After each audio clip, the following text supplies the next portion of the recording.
They decimated an entire garden in one night. I mean, I came out in the morning to check on my seedlings, and it was just a dirt patch. Come on, chickens. Hi guys, Amanda from Whitewood Acres, and thanks for joining me today. So last year around this time, I was attacked by nocturnal ninjas. They decimated an entire garden in one night. I mean, I came out in the morning to check on my seedlings, and it was just a dirt patch. I mean, they left absolutely nothing. After 4 years of gardening here, I had not had a problem with rabbits, and I don't know if that was just because I got lucky or if the population was much lower at that time. I don't know why, but this year they attacked me, and they attacked me hard. They got both gardens.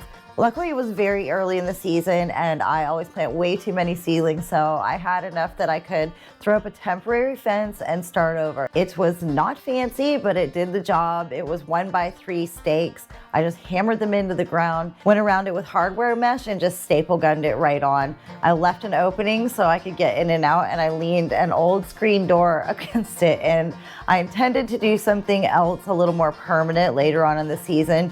And as usual, we just got busy with everything and it never did get done. So this year the permanent fence is going in. So I'm going to break it up into 3 parts, right from the demolition to the finished product.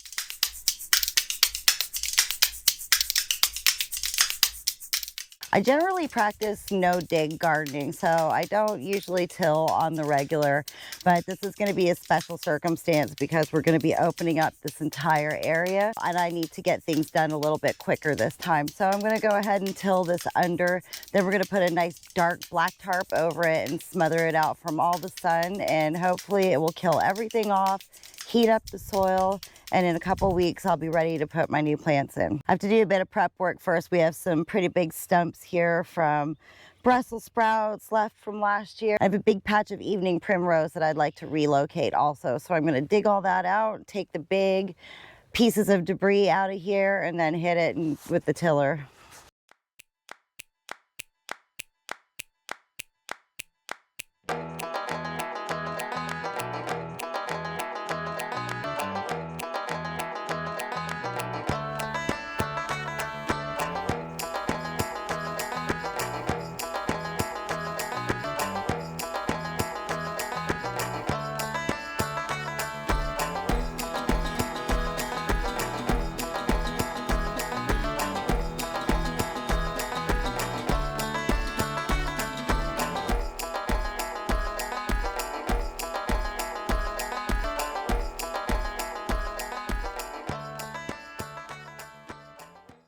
This is a big patch of evening primrose that was on the property when I moved here, and I didn't really know much about it. I just wanted to relocate it. So I put a little bit here, put a little bit over by the pond, and if you don't know it, get yourself some. It's so beautiful.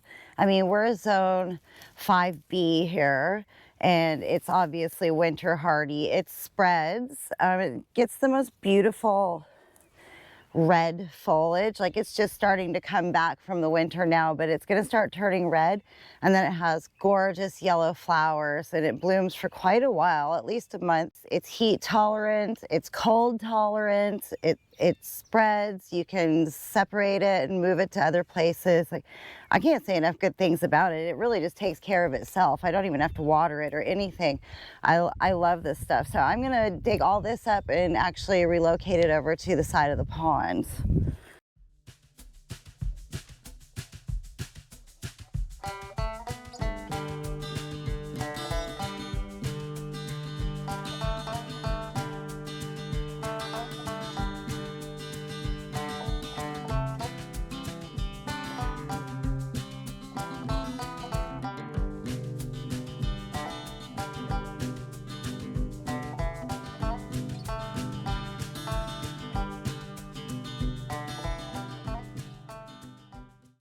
All right, I'm just gonna give this a light rake and get any large chunks of debris or clumps of grass that might still have some roots on it.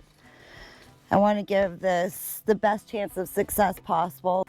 So we've still got some pretty big chunks of stems and stuff left. That's just a little too fibrous to break down and plant your seedlings on. So I'll just add that to my compost, and it can take its time breaking down, and it'll serve us at another time. Ooh. Should save some of these big dandelions for tea. I'll keep that guy.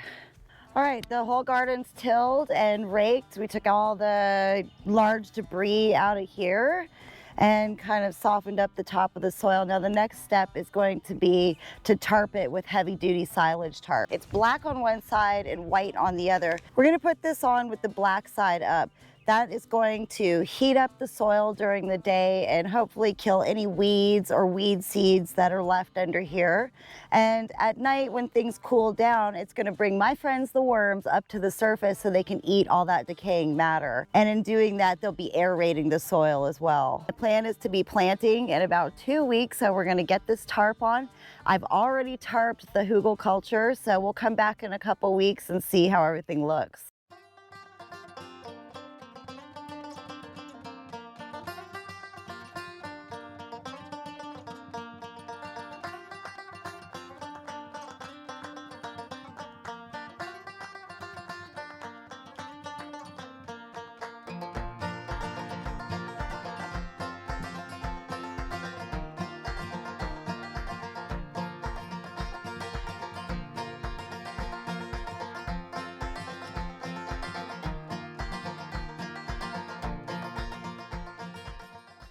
I hope you enjoyed part 1 and stay tuned for part 2. Go for it. Nice.